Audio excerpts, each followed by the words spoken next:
क्रांतिकारी जय भीम। आज महाराष्ट्र सरकारने एसी मध्ये उपवर्गीकरणाचा जो घाट घातलेला आहे याचा हेतू पूर्णपणे लक्षात येत आहे की आंबेडकरवाद्यांचे पंख छाटायचे, त्यांच्या भावी पिढ्यांची जी काही घोडदौड चाललेली आहे तिला कुठेतरी चाप लावायचा, याच्या पलीकडे याच्यामध्ये काही नाही आहे हे लक्षात येत आहे। आज एससी मध्ये असणाऱ्या एका जातीने उपवर्गीकरण मागितल्यावर सरकारने 58 जातींना न विचारता अशा पद्धतीने निर्णय घेणं हा सरकारचा मूर्खपणा आहे। आणि माझं या मुख्यमंत्र्यांना सांगणं आहे, तुम्ही जर ऐकला नाही तर रस्त्यावरची लढाई आंबेडकरवादी केल्याशिवाय राहणार नाहीत। आम्हाला कोणाच्या विरुद्ध लढायचं नाही, परंतु आम्हाला माहिती आहे की तुम्ही ज्या पद्धतीने जातीमध्ये भांडण लावतात ते अत्यंत दुर्दैवी आहे।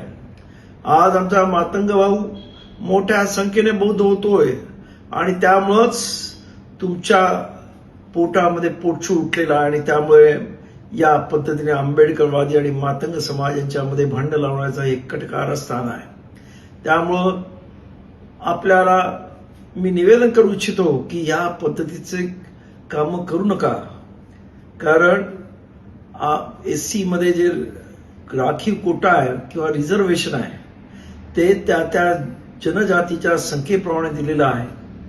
आज ज्यांची जेवढी संख्या असेल तेवढ्या प्रमाणामध्ये रिझर्वेशन द्यायचा जो बाबासाहेब आंबेडकरांनी संविधानामध्ये घेतलेला निर्णय आहे त्याला कुठेतरी काटछळ लावण्याचा, त्याच पद्धतीनं सुप्रीम कोर्टाने 2 महिन्यापूर्वी दिलेला जो निर्णय आहे मार्च मध्ये, त्याच्या विरुद्ध जाऊन कॅबिनेटमध्ये एससी मधल्या मुलांना ओपन मध्ये जरी तो मेरिट मध्ये असेल तरी त्याला सिलेक्शन न करण्याचा जो निर्णय आपण घेतलेला आहे तो पूर्णपणे सुप्रीम कोर्टाच्या निर्णयाविरुद्ध आहे आणि कायद्याच्या विरुद्ध सुद्धा आहे।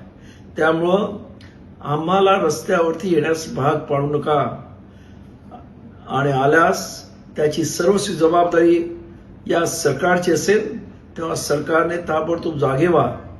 आंबेडकरवादी आज तुम्हाला वाटत असेल की आपण आंबेडकरवाद्यांना फोडलंय व आंबेडकरवाद्यांना झोपवलंय, तशी परिस्थिती नाही।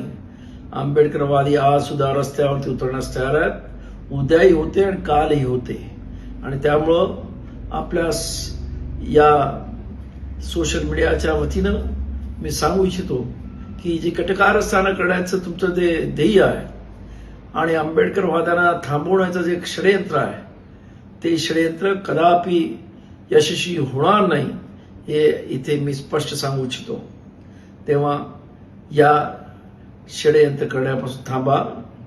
हे तुम्ही कपटकारस्थान करण्याचा आंबेडकरवादाविरुद्ध चालवलेला हा डाव आहे तो ताबडतोब थांबवा असं माझं आव्हान आहे। आणि आंबेडकरवाद्यांनो, जर जरूरत लागली तर रस्त्यावरती आपल्याला आंदोलन करण्याची आणि रस्त्यावरची लढाई करण्याची तयारी ठेवा।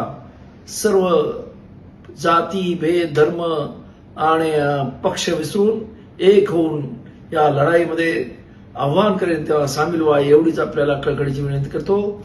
धन्यवाद। जय भीम।